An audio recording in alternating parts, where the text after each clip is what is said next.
Bismillahirrahmanirrahim. Assalamualaikum warahmatullahi wabarakatuh. Bagaimana kabar kalian semua hari ini? Semoga kalian senantiasa selalu dalam lindungan Allah dimanapun kalian berada ya.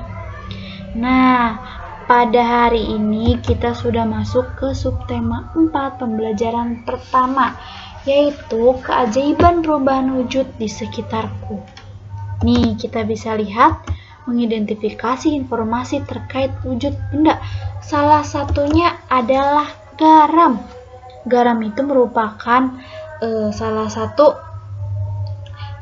bumbu dapur yang sering kalian temui saat umi atau ibu kalian memasak. Nah, garam ini dihasilkan dari air laut.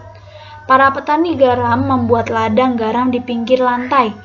Ladang itu berbentuk tambak-tambak untuk menampung air laut. Ladang garam terbentang luas di sepanjang pantai yang tidak memiliki banyak sungai. Ladang itu juga ada di pantai utara Pulau Jawa, Madura, Sumatera, Sulawesi, dan pantai-pantai di daerah Nusa Tenggara lainnya. Bu Guru akan memberitahu atau ngasih tahu proses yang menghasilkan garam. Pertama, petani menyiapkan petak-petak tambak karena di dalam petak harus dipadatkan terlebih dahulu. Lalu, air laut dialirkan ke dalam tambak dengan kedalaman tertentu. Yang ketiga, air laut yang terkena pancaran sinar matahari akan menguap. Akibatnya, tinggallah kristal-kristal garam dalam tambak. Termasuk contoh menguap juga ya, Kak? Nah, ketika kita sudah membahas tentang garam, kita lanjut ke konversi satuan waktu. Di sini ada 3 jam, menit, detik, itu harus kalian ingat dan hafalkan ya. Yang pertama, 1 jam sama dengan 60 menit. Yang kedua, 1 menit sama dengan 60 detik. Yang ketiga, 1 jam sama dengan 3600 detik. Ini 3 ini harus kalian hafalkan dengan baik atau kalian ingat. Jika sewaktu-waktu kalian menemukan soal mengenai konversi satuan waktu, jadi kalian sudah hafal dengan rumus ini. Kita lanjut ya, Kak. Guru akan menjelaskan contoh soal yang ada di buku paket halaman 176. Silahkan lihat dan dengarkan penjelasan Bu Guru. Di sini soalnya, seorang petani garam memerlukan waktu 3 jam untuk mengisi 1 perak tambak. Berapa lama waktu yang diperlukan jika dinyatakan dalam satuan menit? Ini ditanyakan satuan menit, sedangkan yang sudah diketahui 3 jam. Nah, 3 jam itu tadi kan 60 menit. Maksudnya 1 jam itu ada 60 menit. Kita taruhlah 3 jam di sini, Kak. Jadi tinggal dikalikan deh. 3 dikali 60 menit ini. Karena kan 1 jam 60, jadi dikali aja. 3 dikali 60 menit sama dengan 180 menit. Jadi, waktu yang dibutuhkan petak garam untuk mengisi 1 petak tambak adalah 180 menit. Kita lanjut ke soal selanjutnya. Petani memerlukan waktu 150 menit untuk memanen 1 petak tambak. Berapa lama waktu yang dibutuhkan dalam satuan jam? Ini dia. Yang sudah diketahui ada 150 menit. Kita taruh sama dengan 150 menit ini hasil dari penjumlahan 120 menit ditambah 30 menit. Nah, 2 jam ditambah 30 menit. 2 jam ini hasilnya dari, kan tadi 1 jam itu sama dengan 60 menit. Berarti tinggal kita bagi aja, Kak. 120 menit dibagi 60 menit yang tadi. Sama dengan 2 jam. 30 menitnya kita tetap taruh. Nah, jadi hasilnya 2 jam 30 menit. Waktu yang dibutuhkan untuk memanen 1 petak tambak adalah 2 jam 30 menit. Contoh soal yang terakhir, setelah garam dipanen, petani membawa hasil panen ke pabrik. Petani pergi ke pabrik dengan cara berjalan kaki. Waktu tempuh petani adalah 1 jam 15 menit. Berapa lama waktu yang dibutuhkan dalam satuan menit? Yang sudah diketahui kan ada 1 jam 15 menit, kita taruh di bawahnya.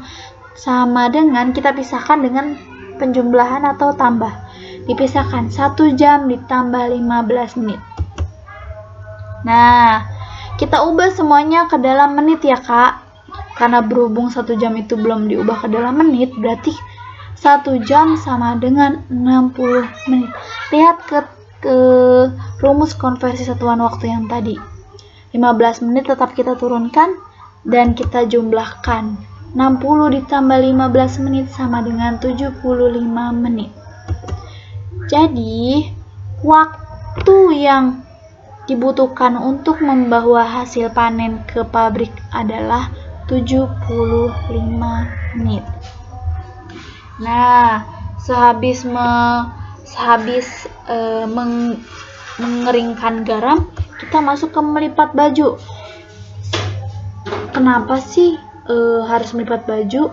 Karena sebelumnya kalian udah pernah belajar di pembelajaran sebelumnya atau di subtema 3, kalau habis dijemur, bajunya kering lalu harus dilipat supaya rapi.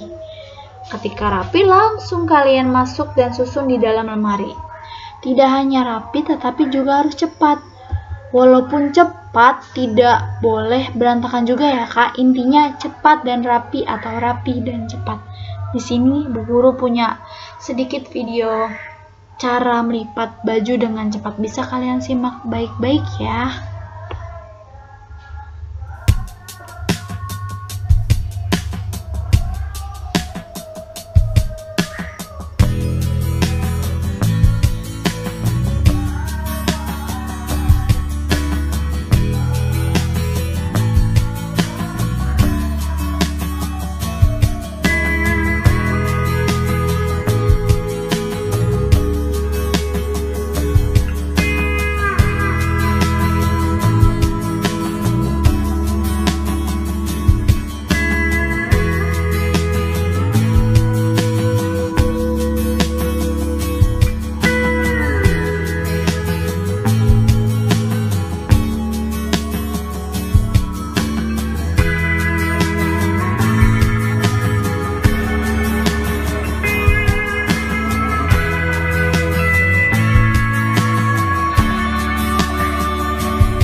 Nah, kalian sudah menyaksikan video cara melipat baju dengan cepat. Kalian bisa coba lakukan dan terapkan di rumah dengan bantuan orang tua kalian ya Kak. Sekian penjelasan materi hari ini. Mohon maaf apabila dalam pengucapan atau perkataan Bu Guru yang tidak baik. Syukran jazakumullahu khairan. Terima kasih. Wassalamualaikum warahmatullahi wabarakatuh.